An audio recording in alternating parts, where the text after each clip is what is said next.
Bonjour à tous et bienvenue dans la pleine lune du 28 octobre 2023, 20h35, heure de Paris. Une pleine lune qui se déroule en taureau, qui renvoie à une éclipse, puisque c'est aussi une lune qui va être éclipsée, donc beaucoup de puissance, qui s'inscrit dans cette logique de ces trois éclipses, nouvelle lune, pleine lune et nouvelle lune du 13 novembre, et qui renvoie aussi au cycle précédent du 30 avril 2022. Donc, je vous invite à regarder un petit peu ce qui s'est passé à ce milieu de l'année, notamment les tensions qu'il y avait déjà au Moyen-Orient, qui n'avaient pas encore déclenché les événements qui sont survenus actuellement, mais il y avait un feu qui couvait déjà sous la marmite. Les éclipses nous renvoient à des cycles bien plus profonds, bien plus anciens. Elles dégagent énormément d'énergie et c'est un cycle de 9 ans et de 18 ans. Donc, si on regarde bien, on se retrouve à l'époque 2014-2015, quand il y a eu toutes ces tensions en France.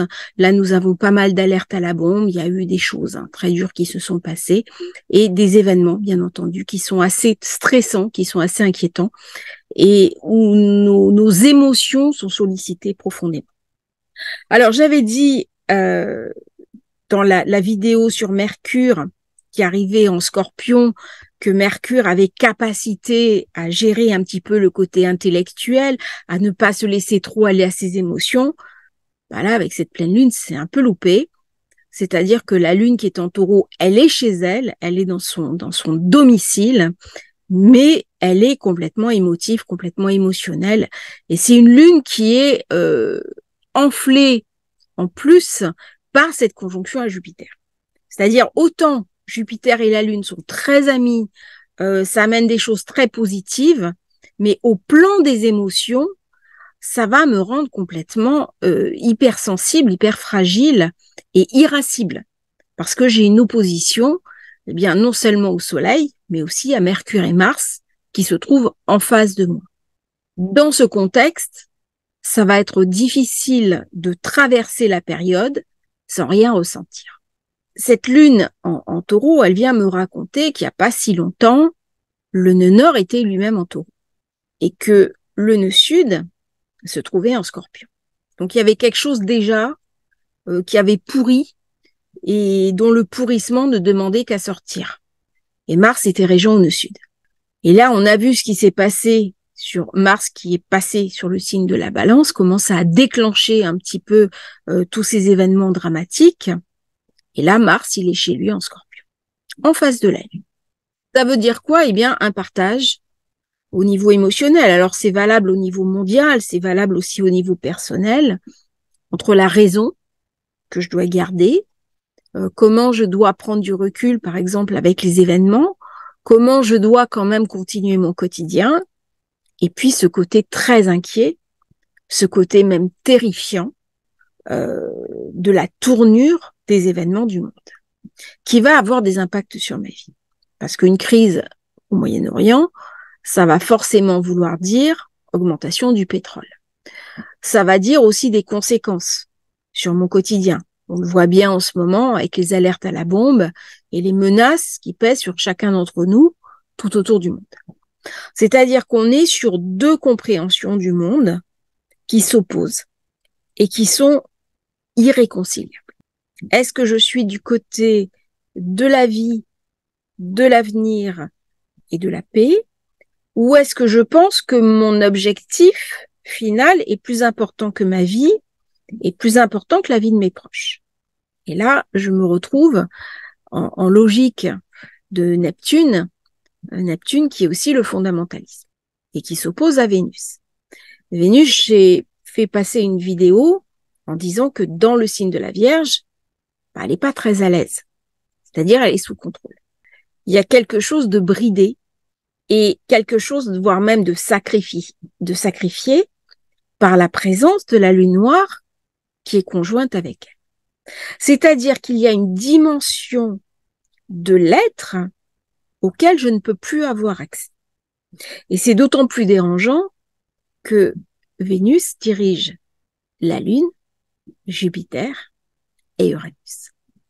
Donc ça donne une configuration qui, sous couvert de raisons religieuses, eh bien, peut m'amener à commettre l'irréparable. C'est-à-dire le déclenchement, bien sûr, d'un nouveau conflit, et d'un conflit qui pourrait embraser toute la région du Moyen-Orient. Le Moyen-Orient, c'est le Scorpion. On a déjà une guerre du côté russe avec l'Ukraine, et là, c'est un front qui s'ouvre au sud. Alors, dans ce thème, il y a des forces qui ont envie de combattre, qui ont envie d'aller jusqu'au bout, compris des forces qui peuvent représenter les anges de la mort, et puis en face, des institutions internationales qui s'opposent quelque part, qui tentent de maintenir un équilibre, mais un équilibre, on le voit par rapport à Vénus, qui est quand même très précaire. Alors, je n'ai plus, fort heureusement, le carré Mars, Mercure, Pluton, ça c'est achevé, mais j'ai toujours un carré Pluton-Soleil. Là, on vient me raconter l'équilibre de la terreur. C'est-à-dire que si je commets l'irréparable, l'autre en face va faire pareil. Et on va tous les deux finir dans un grand brasier. Il y a l'idée du feu. Si je vais vers un grand brasier, ça va être très intéressant de voir quand on va arriver vers le Sagittaire, qui est le premier signe de feu qu'on va rencontrer depuis le Lion où on a la sensation avec Vénus qui a eu une accalmie quand même pendant l'été. Mais dès que je vais rentrer en Sagittaire sur quelque chose de beaucoup plus feu, on verra les configurations en présence. Mais là, Pluton, il vient me raconter l'équilibre de la terreur. Et c'est un équilibre qui marche.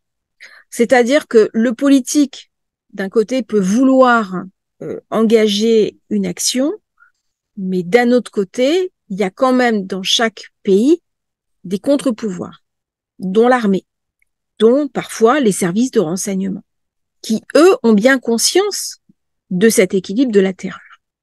Alors, l'équilibre de la terreur, c'est jamais beau à voir. Mais ça raconte bien ce Pluton qui est en fin de Capricorne. Et ce Soleil qui descend pour éclairer les ténèbres. Saturne à 0 degré, il aimerait bien raconter la sagesse. Il aimerait beaucoup parler au monde. On voit ce très bel aspect entre Saturne et Soleil.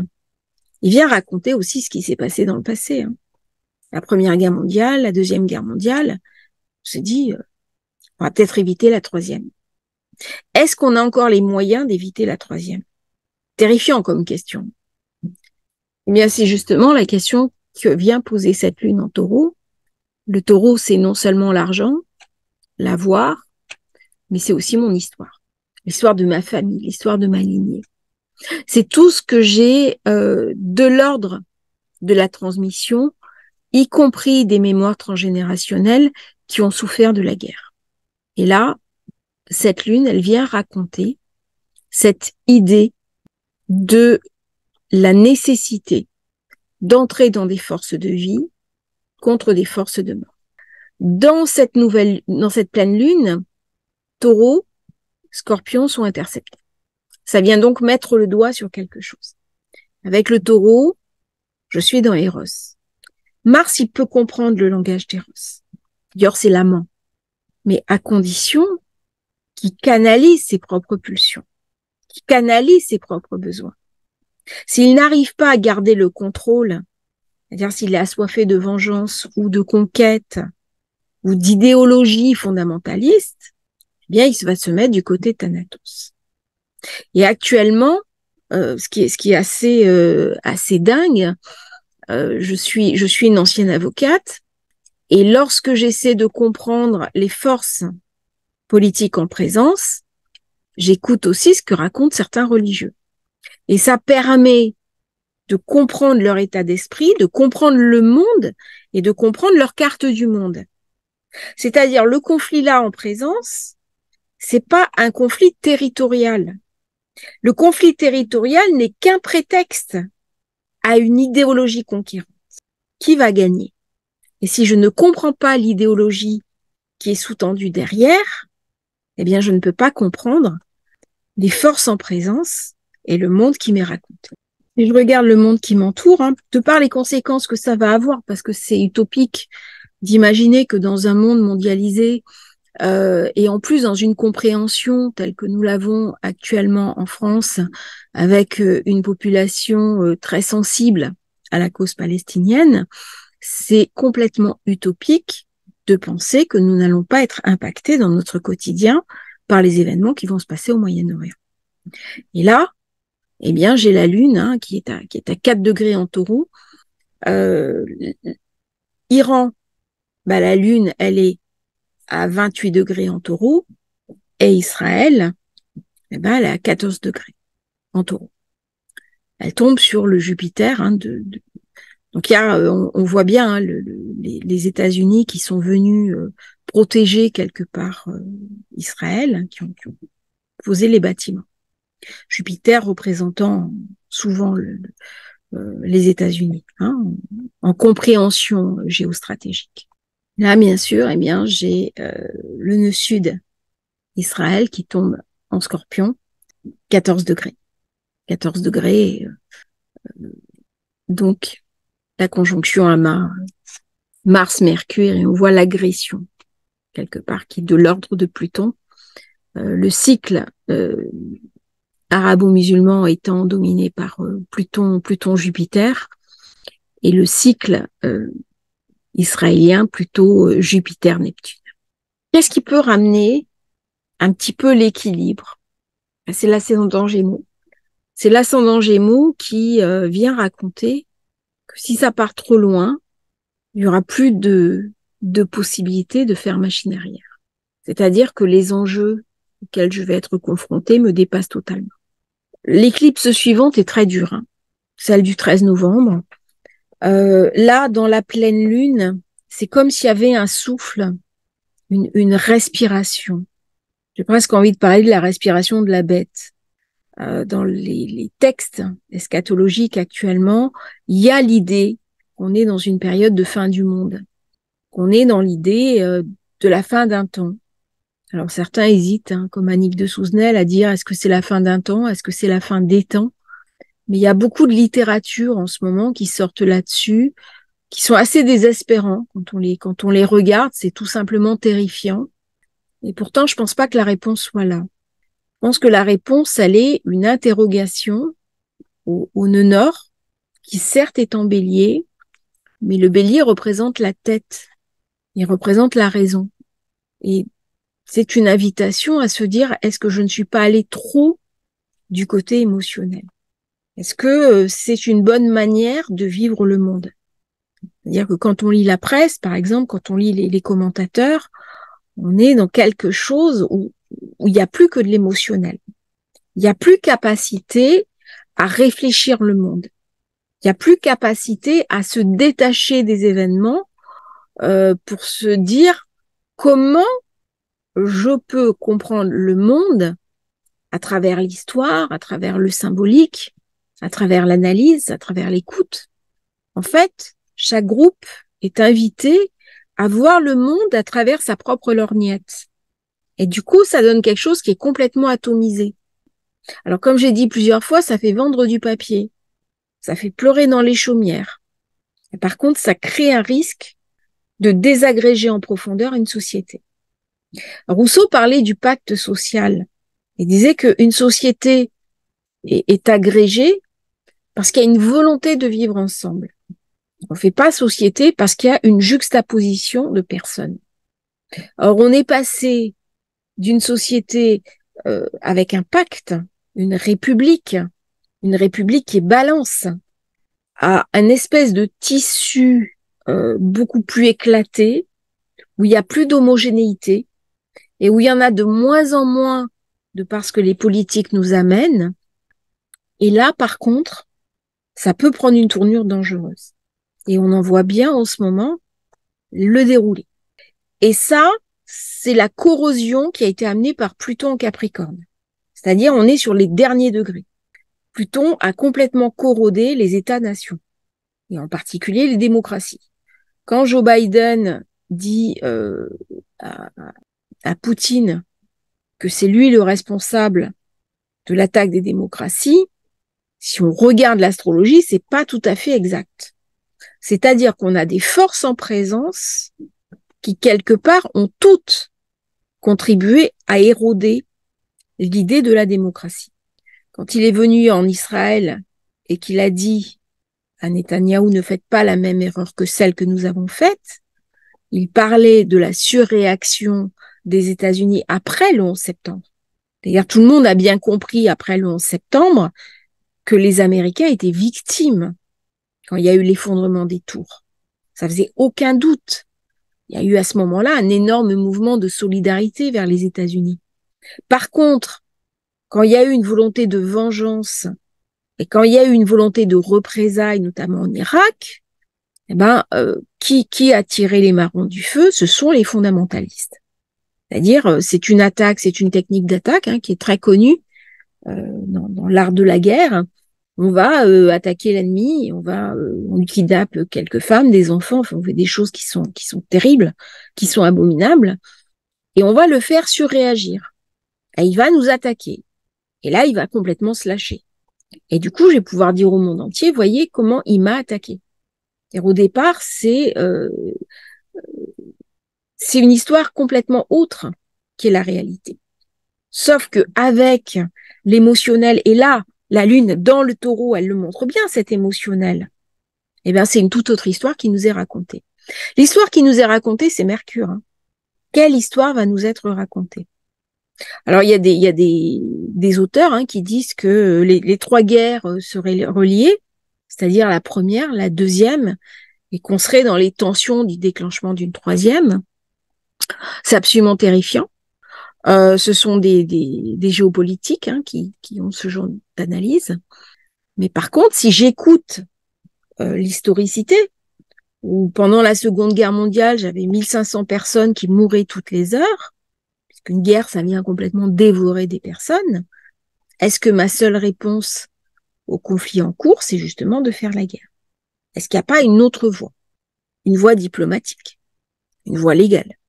Et là, on voit bien dans cette maison 12, puisque là, j'ai 3 planètes qui sont interceptées. J'ai la Lune qui est éclipsée, mais elle est aussi dans un signe intercepté. J'ai Jupiter, qui vient complètement enfler cette Lune en maison 12. Et puis j'ai Uranus. Or, Uranus, dans l'histoire, alors lui, on peut s'attendre à tout. Uranus était en fin de taureau pour le déclenchement de la Seconde Guerre mondiale. Et la fin de la Seconde Guerre mondiale a fini Uranus en Gémeaux. Moi, j'avais beaucoup de craintes sur Uranus en taureau. J'ai l'impression que j'en ai tout autant sur Uranus en Gémeaux. C'est une notion que j'analyserai un petit peu plus tard. La solution. Mercure est très fort en Scorpion, mais est-ce que c'est Mercure qui gagne ou est-ce que c'est Mars? Parce que Mars, là, il domine Chiron, c'est-à-dire une blessure profonde, quelque part être transgénérationnelle. Quand on a des grands-parents qui vous ont raconté la guerre, vous avez vraiment pas envie de la revivre. Ou des parents, il y a des gens qui ont eu des parents qui ont vécu la guerre. Ça donne pas envie, c'est terrifiant. C'est quelque chose d'affreux. Chiron, une Nord qui vient raconter peut-être une espérance. Quelque chose de totalement différent. C'est-à-dire que là, on a vu le Scorpion en premier niveau. Le Scorpion, il a trois planètes qui le contrôlent. Mars, premier niveau. Pluton, transformation pour éviter justement les fantômes de Mars. Deuxième niveau. Donc, je vais me transformer. C'est se transformer ou mourir avec Pluton. Pluton, on rentre vraiment dans l'extrême. C'est aussi l'atome. Et quand, par exemple, il y a des radiations atomiques, ça va modifier l'ADN. Ça va modifier mon code génétique. Donc, c'est dire à quel point ça descend profond. Et puis, le dernier niveau, c'est Uranus. Et là, Uranus, il vient raconter que il est peut-être temps que nous apprenons pour faire humanité. Parce qu'on parle beaucoup de faire société. Mais à quel moment on va commencer à parler de faire humanité? Dans cette configuration-là, on est sur l'apocalypse. D'ailleurs, on le voit si on regarde bien les écrits religieux, c'est l'antéchrist, c'est le Mahdi qui arrive, c'est les bannières noires. Je vous ferai une vidéo un peu plus poussée là-dessus. Et Uranus, il vient raconter que dans quelques semaines, Pluton débarque chez lui, en Verseau. Et là, la question va être posée de faire société, de faire humanité. Quelle est ma capacité à me relier aux autres? Quelle est ma capacité à aller au-delà? Est-ce que mes champs de compétences, ce point, soient erronés? Quelle est possible? Dans ces configurations-là, on voit revenir une barbarie, on voit revenir quelque chose qui a déjà été raconté à l'époque de l'État islamique. Là, c'était 2015, 2014-2015. J'ai dit, hein, dans cette éclipse, c'est retour en arrière. Pourquoi est-ce qu'on n'arrive pas à se débarrasser d'une verrue comme l'État islamique? Qu'est-ce qui est derrière? Dans mon quotidien, ça va créer beaucoup d'instabilité, beaucoup d'émotivité et une nécessité de garder le cap. Je ne peux pas en permanence me sentir embrasée. Il y a le Covid, il y a eu les attentats, un peu d'accalmie, le Covid, un peu d'accalmie, et maintenant, de nouveau, il va y avoir une série. Je ne peux pas vivre comme ça. C'est pas possible. Parce que sinon, je vais pas passer le cap. Et c'est ça que vient raconter aussi le Scorpion. C'est comment puis-je me protéger? Comment puis-je m'extraire de cette noirceur du monde pour retrouver en moi une parcelle de confiance et une parcelle de vérité? Il y a deux solutions. Soit je reste dans une logique purement matérielle, matérialiste, en disant tout ça, c'est de la fadaise. Il n'y a rien qui existe. Et je suis dans un monde qui n'est uniquement que de la matière. À ce moment-là, pourquoi je fais de l'astrologie? Bon, en sachant que les trois religions n'acceptent pas l'astrologie. Hein. Chez les musulmans, c'est haram. Chez les orthodoxes, alors, si vous faites de l'astro, vous êtes... Voilà. Et chez les juifs, actuellement, c'est pas très bien vu. Et si on considère qu'il y a un tout, une source, une énergie globale à laquelle nous relier, c'est qu'il y a un plan. Et donc, j'ai pas le choix que d'accepter, mais c'est pas une acceptation passive, mais quelque part de savoir que je serai de toute manière à la meilleure place pour moi. Et c'est aussi une invitation à rentrer dans cette énergie. C'est-à-dire que faut se poser la question si tu allais mourir demain. C'est terrible hein, comme question. Hein. Qu'est-ce que tu ferais? C'était une chanson. Si demain tu vas mourir, qu'est-ce que tu vas faire? Imagine, tu as 6 mois à vivre. Qu'est-ce que tu vas faire? Qu'est-ce qui est le plus important pour toi? Et c'est intéressant à certains moments, ça le Scorpion, il sait très bien faire, de se dire qu'est-ce qui est le plus important pour toi si dans 6 mois, tu venais à disparaître. Ou tu pleures, tu te remets pas, puis tu te gâches tes dernières semaines. Ou alors tu vas faire quelque chose de ce temps qui t'est imparti. Un peu comme les jeux à la télé, où on va remplir ce temps. C'est des questions importantes à se poser. C'est-à-dire que chaque fois que l'univers nous raconte des épreuves, m'invite à poser le doigt sur ce qui est fondamental pour moi. Ce qu'on n'arrive pas à faire quand tout va bien. Quand tout va bien, je fais ma vie, je me fais plaisir, je vois mes amis, je sors. Quand je suis reprise ou repris par des vieux démons anciens, parce que là on est dans les vieux démons, hein. L'ère du taureau, c'est l'Égypte. Vous avez des ères comme ça qui se sont dupliquées. Hein. Ce qu'on a appelé l'ère du taureau, c'est l'Égypte. L'ère du bélier, c'est Rome. Et l'ère du poisson, c'est la chrétienté.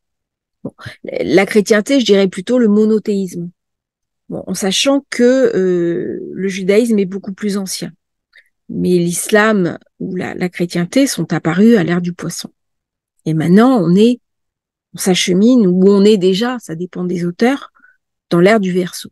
C'est-à-dire l'ère de la technologie, de la technicité. Et ça va venir poser aussi la question des robots, de l'intelligence artificielle. Et c'est peut-être le premier conflit où il va y avoir l'intervention des IA. Comment vont se situer les IA? Là, c'est Mercure qui vient poser la question. C'est-à-dire, est-ce que l'IA va exécuter une tâche stricto sensu, peu importe les conséquences humaines, Ou est-ce qu'elle va être programmée en tenant compte du coût humain? Ou alors, est-ce qu'elle va elle-même s'auto-programmer? Alors là, on arrive dans des films un petit peu, c'est du dystopique.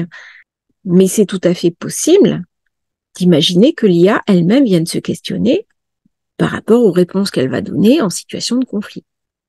Alors bien sûr, ça s'éloigne un petit peu de mon monde à moi. Là, on est en train de regarder les configurations autour de moi, mais c'est une invitation à chacun de nous. D'une part, pour, au sein même des ténèbres, retrouver l'idée de la confiance, parce que si je perds la confiance, je suis foutu. Ou je pense que c'est l'apocalypse et que c'est fini, personne va s'en sortir. Il y en a qui disent les 2 tiers des humains, c'est fini, à la poubelle. Ou alors je reste dans l'idée qu'il y a un plan, qu'il y a une divinité ou une source, et que quelque part, quelque chose va se passer.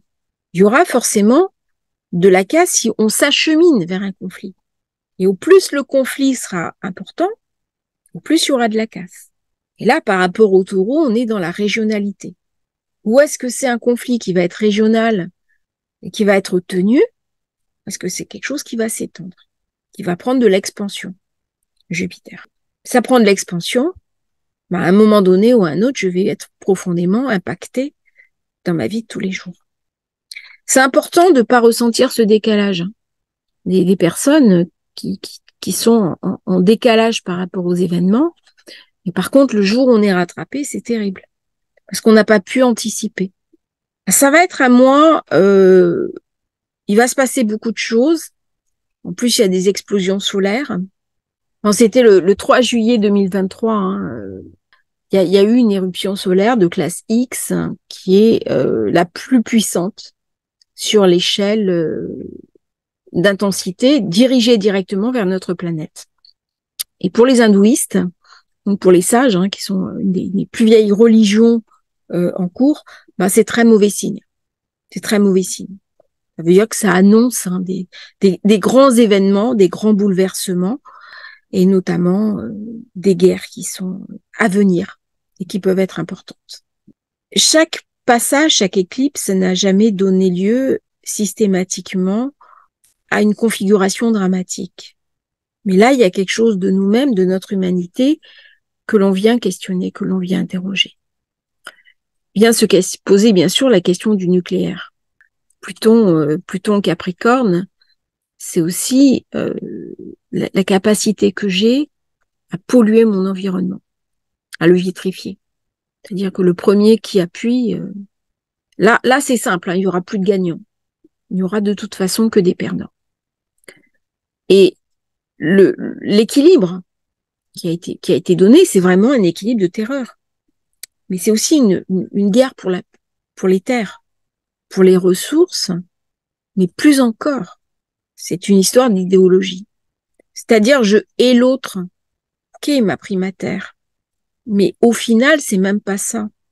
Au final, il y a une haine qui remonte, c'est comme les vendettas anciennes, comme les vendettas corses, encore que la Corse a beaucoup changé, hein, c'est apaisé, mais il y a quelque chose dont l'origine m'échappe complètement, et de cette tension qui remonte à l'époque du prophète. Comment je vais arriver à vivre? Me calmer déjà. La lune en taureau, elle m'invite à regarder ce qui est beau. Elle m'invite à regarder ce qui est doux, mes enfants, mes proches. Elle m'invite à m'émerveiller du monde. C'est quand on n'a pas la conscience que le monde est beau, qu'on va comme ça dans la folie. Elle m'invite aussi à me transformer à l'intérieur de moi, à m'ouvrir au monde, à reprendre mon propre pouvoir et à l'exercer. Si je comprends le monde et que je regarde ce qui se passe, je peux peut-être empêcher une catastrophe. Alors bien sûr, ma voix ne sera peut-être pas écoutée, mais si on est des milliers, voire des millions, qu'on publie des textes, qu'on fait des choses, c'est pas contre un camp ou contre l'autre, c'est pas ça. C'est que nous avons, par ce biais d'Uranus, à faire humanité. Comment est-ce que nous allons arriver à faire humanité s'il y en a encore une autre? Ça laisse des séquelles. Ces séquelles, elles sont de plus en plus importantes. Et tout ça, ça m'est venu en question sur cette pleine lune qui amène beaucoup plus de questions que de réponses. Durant cette pleine lune, ce sera aussi la fête de Samhain, euh, qui est célébrée 3 jours avant le 31 octobre. La fête d'Halloween, on honore les morts, on honore les défunts. Et normalement, dans cette période, il y avait les guerres qui étaient suspendues, hein, il y avait la fin des conquêtes, des hostilités. C'était un moment pour régler les conflits et payer ses dettes. C'est aussi un moment où les vivants sont morts et les morts sont vivants. Pluton, c'est la planète de l'inversion.